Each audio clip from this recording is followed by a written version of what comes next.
Media at McGill is a hub of research, scholarship, and public outreach on issues and controversies in media, technology, and culture. Visit us online at media.mcgill.ca.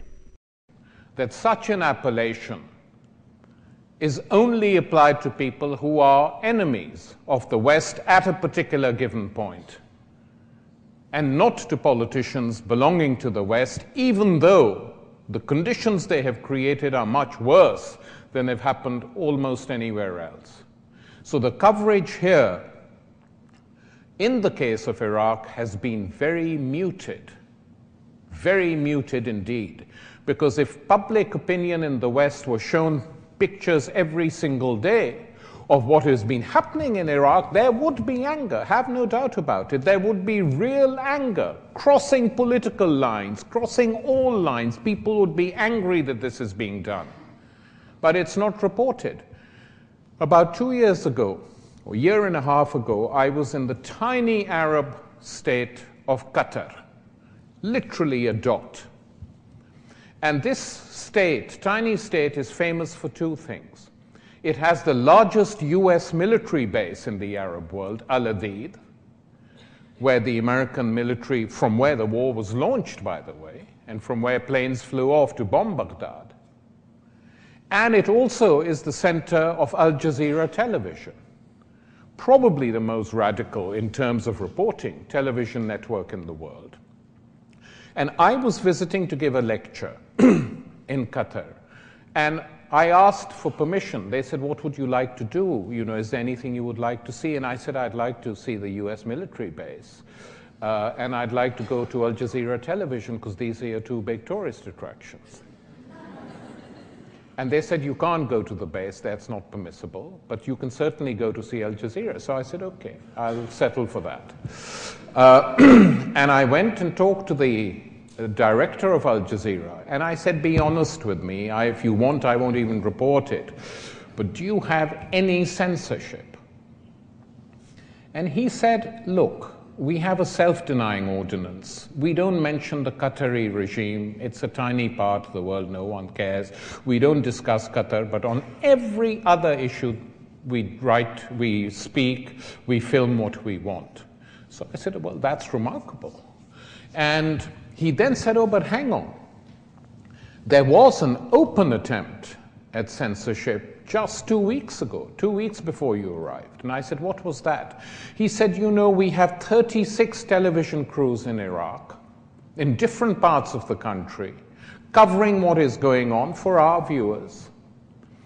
And one of our crews in Baghdad actually captured on film a tank coming out onto the street, targeting a car, hitting the car, burning the people in it alive, and we had photographs of who was in the car because our team just happened to be there and wondering what was going on.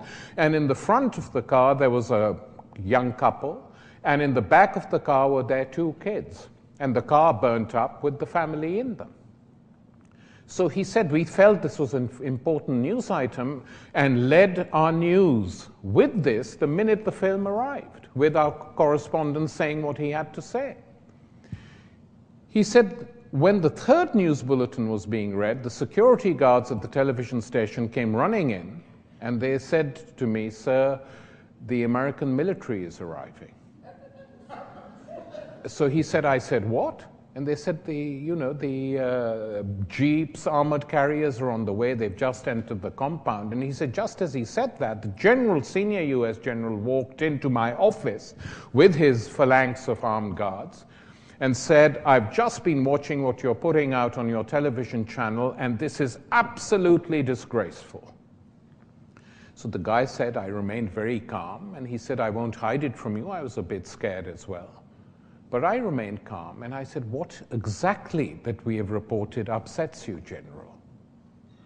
And he said, it's images of this sort that create anti-Americanism in the Arab world.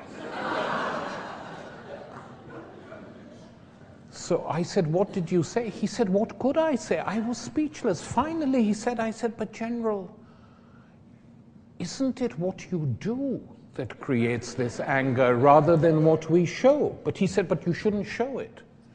So then there was an argument, and the guy finally said, and the general then demanded an apology.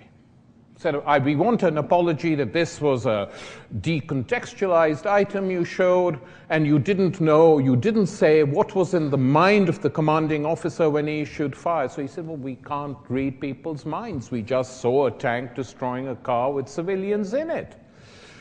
But then he said, General, when we went to cover the war in Afghanistan, you bombed our headquarters in Afghanistan. When we started to cover the war in Iraq, we told you, we sent to the Pentagon where our offices were because of the Afghan experience, and we said, this is where we are, these are our exact coordinates, please give them to your pilots and make sure they don't hit us. And he said, you used those coordinates to target our offices, and you killed Tariq Ayub, our chief war correspondent in Baghdad, which was filmed.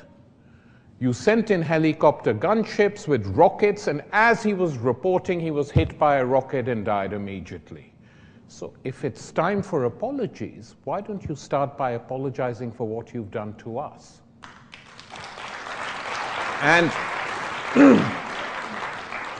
And he said the general then walked out.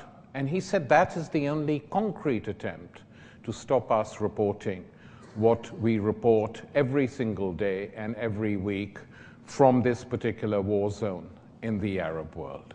Now that's interesting, and one reason for the hostility to Al Jazeera is not that these people are raving left-wingers or anything nutty like that. Far from it. It's that they show images that counter everything that is being shown on the Western media networks or not being shown at all. It's alternative images. That's what they provide. And that's what creates the anger. And we now know, Tony Blair admitted it before he was got rid of. It came out in the British press that before they launched the war in Iraq, Bush said to Blair, should we take out Al Jazeera before we go to war? It'll solve a lot of problems. Blair claims that the British government said that this would be unacceptable behavior, which is the only time he ever disagreed with Bush, if he did. But that is what the British government said, that the Americans wanted to bomb, just so there was no alternative reporting of this war, which indicates how important public opinion has become. But now, despite that, despite the strict regulation of images, and often, if you watch on a single day, when something's happened in Iraq, as I tend to do, CNN, BBC World, and a few other channels, you will find it's the same image that is shown. The same image that is shown on all these channels. But despite that, public opinion remains angry. A majority of citizens in the United States want to withdraw from Iraq, are opposed to the war. In Britain, the figure is now 80%. So that is an interesting thing, which shows that one shouldn't overrate the role of the media in creating disinformation, because sometimes they go so far that people just switch off and don't believe them at all. This has happened in some countries. And that is a corrective to what sometimes those of us who study the media get very worked up, and rightly so, but we sometimes underestimate the intelligence of the average citizen. And that we should not do. Because if people just believed what they saw on the media, you wouldn't have these high figures that are against the war. Because the American casualties, relatively high, but they're not as high as they have been in previous wars. It's just people see this as an aimless war. So that is the relationship of the bulk of the Western media to the Iraq war. If you look at the print media, there are brave oppositional voices, The Guardian, The Independent in Britain, occasionally the LA Times, will do one or two strong pieces.